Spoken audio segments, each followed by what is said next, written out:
Hi, good evening, everyone. Actually, regarding Prime Minister Narendra Modi's recent visit to Russia, there has been trouble, there has been shouting, there has been clamor from every corner of India, particularly from the opposition parties. The opposition parties are raising so many questions, some irrelevant questions, some childish questions, some or is say ignorant, like ignorant young boys. They are questioning.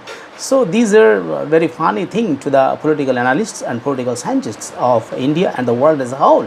Yeah, definitely it's very significant because when the members of the global north are meeting to impose or to continue a sanction against Russia because of Russia's attack on Ukraine. They at this juncture, the visit of Prime Minister Narendra Modi to the to his very good friend Vladimir Putin, it's really arising some doubts and eyebrows among the political stalwarts of India, particularly some Congress party leaders. I have seen that they are shouting and they are abusing, they are making mockery of our Prime Minister.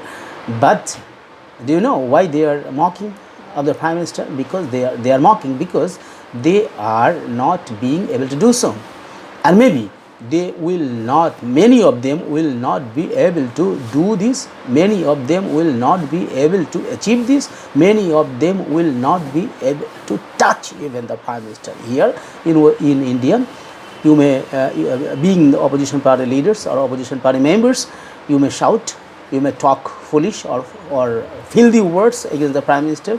I don't know still, but I don't like it, and it is against the constitution, because you cannot what do you say, you cannot disgrace the pupil or the head, I mean executive head of of a government.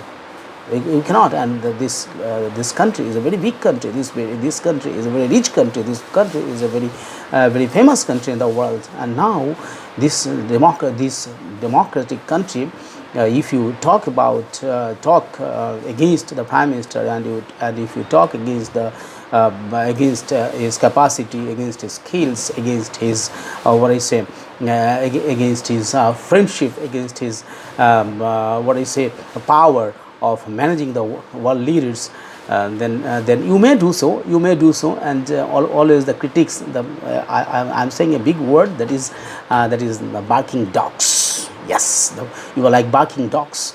When an elephant runs or walks by the way, the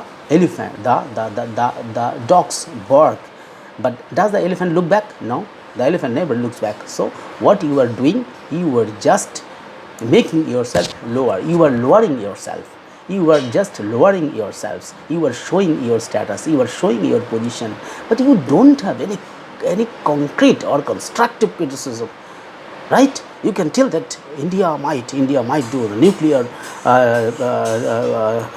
agreement. You can say that space research should be more, our India's trade should be more, India's trade and commerce should exceed more than 30 billion. Right. So India's what India can export, and how India can reduce imports. So these are the things you can, how India's space travel, how India's nanotechnology, how India's car making, how India's indigenous what I say, helicopter or airplane making, and how India can make its own science, I mean progress in science and technology, how India can increase its infrastructure, how India can grow its economy, and how India can be benefited by the visit of Prime Minister. All these things you could say, but instead of that, what you were saying, you were just talking nonsense. Those don't have any merit actually. to the political scientists. I think so. I think it's, at least I cannot say of others, but I will say, well, that it's my perception.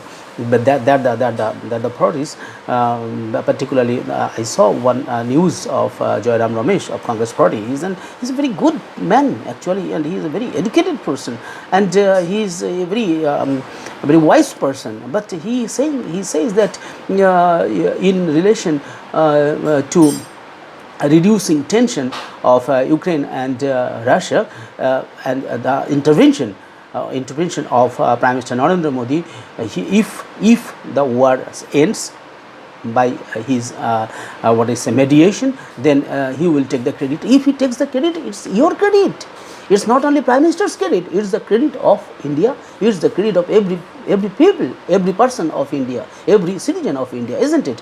It's not only the credit of Prime Minister himself, it is the credit of India, all the people of India. Not only that, the people of Russia will be benefited, the people of Ukraine will be benefited, because every day the Prime Minister said, very categorically said, clearly said that, you see, when children cry, when children die, innocent children die because of war, because of attack, because of gun shelling, because of bombing, then our heart hurts. It is not the Prime Minister Modi is doing so. Anyone, any Prime Minister of India, whosoever will be in future also, will tell the same thing, because India believes in non-aggression, India believes in non-attacking, India believes in non-violence. So this is the philosophy of India. You have to understand, Baba, you have to understand, because India is not a country like many European countries and many other countries who have attacked us. I am not telling the names, because it might hurt their sentiments, and it might hurt the international relations. So I am not talking about them, but I am talking that India always believes in non-violence. India always believes in non-aggression. India always believes in peace. India always believes in love. So out of this philosophy, and being a spiritual person, he is taking a very good and relevant step, and I appreciate it. And not only that, I salute him also, because he is doing an excellent work. And I am sure that that India in the next 5 years definitely will continue under the leadership of Modi, and the government will run very smoothly with the help of the NDA alliance, and I am very much sure that India will prosper, and India will touch the $5 trillion economy by 29, like that, and before that. And I hope that the participation of every Indian, every patriotic Indian, India will become a superpower by 2047, when India will celebrate its 100th year of independence. With this, I would like to close this video, conclude here. Maybe in the next video, I will tell about how India-Russia relationship. It's an enduring and expanding partnership between Russia and India. Right? Thank you very much.